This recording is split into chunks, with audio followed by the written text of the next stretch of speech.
মনে আনন্দ থাকলে সব কিছুই রঙিন লাগে। আমি জামদানি খুব পছন্দ করি। শিল্পী এবং সাংবাদিকদের সম্পর্কটা মূলত সহকর্মীর সম্পর্ক, মানে আমরা একই ক্ষেত্রে কাজ করি। পৃথিবীর বিভিন্ন জায়গায় বিভিন্ন প্রান্তে পালন করা হয়, উদযাপন করা হয়। আমার না দেখতে দারুণ লাগে রাস্তায় তরুণ তরুণীরা সুন্দর লাল শাড়ি পরে সাজুগুজু করে আনন্দ মানে হাসি মুখে ঘুরে বেড়াচ্ছে। এই মানুষের আনন্দিত হাসি মুখ দেখতে আমার বড় ভালো লাগে।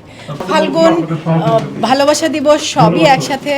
বসন্তের রং হলুদ, ভালোবাসার রং লাল। রঙে আসলে আলাদাভাবে কোনো কিছুকে সংজ্ঞায়িত করা যায় না। সব কিছুই আমি মনে করি সবচাইতে বড় রং হচ্ছে মনের রং, মনের আনন্দের রং। মনে আনন্দ থাকলে সব কিছুই রঙিন লাগে। হ্যাঁ, আর শাড়ি আমার জন্য আলাদা কিছু না। আলাদা কিছু না বলতে আমি বোঝাতে চাইছি যে শাড়ি আমি জামদানি খুব পছন্দ করি।